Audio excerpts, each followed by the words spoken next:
Kumar sir, ಈಗ ನೋಡಿ, Muslim ಪ್ರಾಬಲ್ಯ ಇರುವಂಥ 12 ವಿಧಾನಸಭಾ ಕ್ಷೇತ್ರಗಳಲ್ಲಿ for the first time BJP 7 ಕ್ಷೇತ್ರದಲ್ಲಿ ಮುನ್ನಡೆ ಬರ್ತಾ ಇದೆ.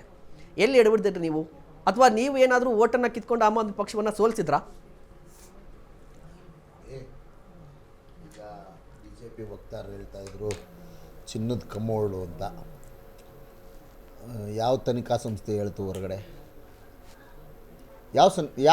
ಯಾವ ತನಿಖಾ ಸಂಸ್ಥೆ? ಕೇಂದ್ರ ಸರ್ಕಾರದ ಯಾವುದಾದ್ರು ತನಿಖಾ ಸಂಸ್ಥೆ ಅವ್ರ ಮನೆ ಮೇಲೆ ಒಂದು ನಿಮಿಷ ನಾನು ಹೇಳ್ತೀನಿ ನೋಡಿ. ಆರೋಪ ಮಾಡುವಾಗ ಸುಮ್ಮನೆ ಸುಳ್ಳು ಆರೋಪಗಳನ್ನು ಮಾಡಬಾರ್ದು. ಅದು ಸತ್ಯಕ್ಕೆ ದೂರವಾದದ್ದು ಆರೋಪಗಳು.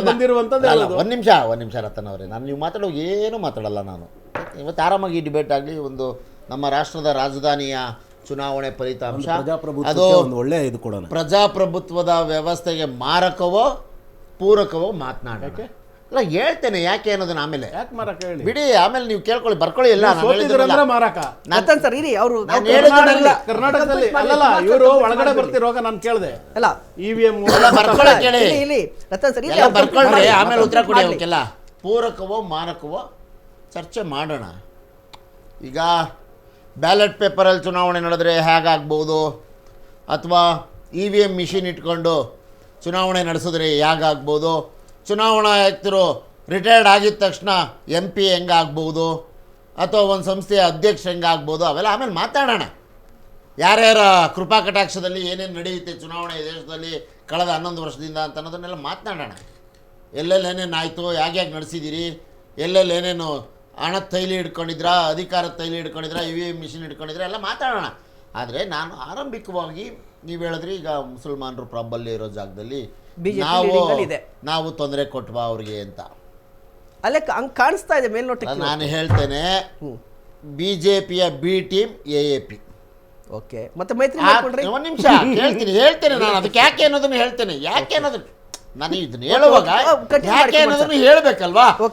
ಅಣ್ಣಾ ಹಜಾರೆ ಅವರ ಅಣ್ಣಾ ಹಜಾರೆ ಅವರ ಹೋರಾಟದ ಮೇಲೆ ಬಂದಂಥ 2 ಪಕ್ಷಗಳು ಅಧಿಕಾರಕ್ಕೆ. ಇವ್ರದ್ದೇನು ಸ್ವಂತ ಹೋರಾಟ ಅಲ್ಲ. ಅದೇನೋ ಸ್ಪೆಕ್ಟ್ರಮ್ ವರದಿದು 2013ರಲ್ಲೇ 2G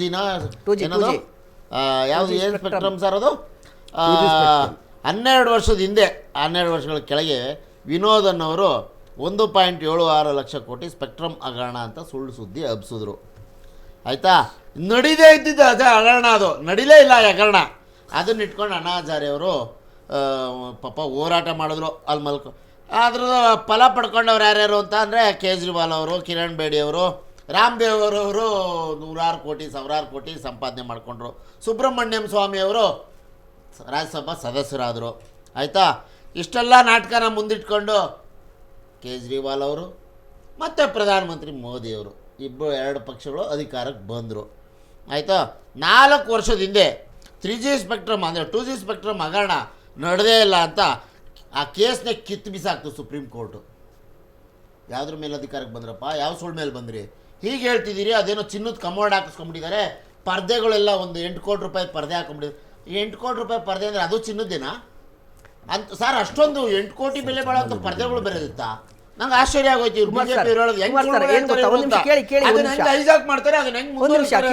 ಈ ಶೀಶ್ ಮಹಲ್ ಅಂತ ಇದೆಯಲ್ವಾ, ಇದ್ರ ಒಂದು ವಿವಾದ ಇದೆ. ಏನಪ್ಪಾ ಅಂತ ಹೇಳಿದ್ರೆ, ಅಲ್ಲಿ ಕರ್ಟನ್ಗೆಲ್ಲ ಲಕ್ಷ ರೂಪಾಯಿ ಯೂಸ್ ಮಾಡಿದ್ದಾರೆ ಅಂತ ಹೇಳಿ, ಸರಿನಾ? ಅಲ್ಲಿ ಟೈಲ್ಸ್ ಹಾಕಿದಾರಲ್ವಾ, ಟೈಲ್ಸ್ಗೂ ಕೂಡ 90 ಲಕ್ಷ ರೂಪಾಯಿ ಬಿಲ್ ಮಾಡಿದ್ದಾರೆ ಅಂತ ಹೇಳಿ.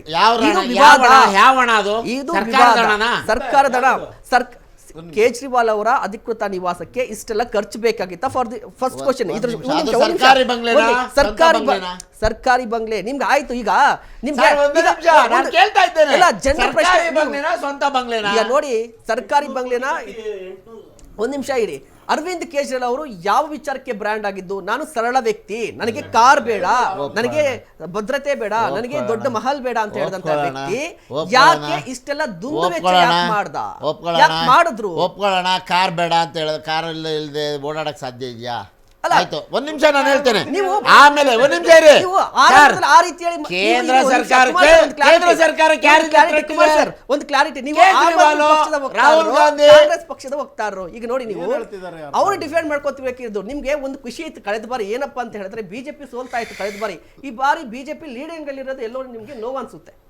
ನೋಡಿ ಸರ್, ನನಗೇನಾಗ್ತಿದೆ ಅಂತಂದರೆ ಇಲ್ಲಿ ನೀವು ಹೇಳಿದ್ರಿ ಪ್ರಾಮಾಣಿಕತೆ ಅಪ್ರಾಮಾಣಿಕತೆ ಬಗ್ಗೆ ಹೇಳಿದಿರಿ. ನೋಡಿ, ಯಾವತ್ತೂ ಕೂಡ ಅಪ್ರಾಮಾಣಿಕರಿಗೆ ದೇಶದಲ್ಲಿ ಒಂದಿನ ಗೆಲುವಾಗಬಹುದು, 2 ದಿನ ಗೆಲುವಾಗಬಹುದು, 3ನೇ ದಿನ ಯಾವುದೇ ಕಾರಣಕ್ಕೂ ಗೆಲುವಾಗೋದಕ್ಕೆ ಸಾಧ್ಯ ಆಗೋದು. ಈಗ ಅರವಿಂದ್ ಕೇಜ್ರಿವಾಲ್ ಹೇಳ್ತಿದ್ರೆ ಮೋದಿ ಸಾಧ್ಯ ಯಾರು ಆಗಿಲ್ಲ, ಅವ್ರದ್ದೇ ಹೇಳ್ತಾ ಇರೋದು. ಇವರಾಗ್ಲಿ ಅವರಾಗ್ಲಿ ಎಲ್ಲ ಕಡೆ ಸೋಲ್ತಾ ಇರೋದು ಅದಕ್ಕೋಸ್ಕರ. ಆಯ್ತು, ನಾವು ಸೋಲನ್ನ ಅದನ್ನೇ ದೊಡ್ಡದಾಗಿ ಇದೆ ಏನೋ ವಿರಾವೇಶದಿಂದ ಗೆದ್ವಿ ಅಂತ ಏನ್ಬಿಟ್ಟು ಏನು ಕಿರೀಟ ಇಟ್ಕೊಂಡು ಓಡಾಡೋದಿಲ್ಲ ನಾವು ಅದೆಲ್ಲ. ಅದಕ್ಕೆ ಅಮೆರಿಕಾದವ್ರು ನಿಮ್ಗೆ ಏನು ಪಾಠ ಕಲಿಸ್ತಿದ್ದಾರೆ ಅಂತ ಬಿಡಿ. ಹಾರ್ಸ್ ರೈಡಿಂಗ್ ಯಾರು ಮಾಡ್ಕೊಳ್ಳಿ, ಏನಾರು ಮಾಡ್ಕೊಳ್ಳಿ. ಸರ್ ಈಗ ನೋಡಿ ಒಂದು ನಿಮಿಷ ಕುಮಾರ್ ಈ ಚುನಾವಣೆಯನ್ನ ಹಾ ಯಾವ ಆಧಾರದ ಮೇಲೆ ನಡೆಸಿದ್ದೀರಿ ನೀವು ಬಿಜೆಪಿ ಅವರು? ಯಾವ ಆಧಾರದ ಮೇಲೆ ಹೇಳಿ? ಅವ್ರ ಅಜೆಂಡಗಳು ಈಗ ಚುನಾವಣೆ ಯಾವ ಆಧಾರದ ಮೇಲೆ ನಡೆಸ್ತಾರೆ ಅಂತ ಹೇಳಿದ್ರೆ ಚುನಾವಣೆ ಗೆಲ್ಲೋದು ಮುಖ್ಯ. ಯಾವ ಆಧಾರ? ಸುಳ್ಳುಗಳ ಆಧಾರದ ಮೇಲೆ ನಡೆಸಿದ್ದೇವೆ.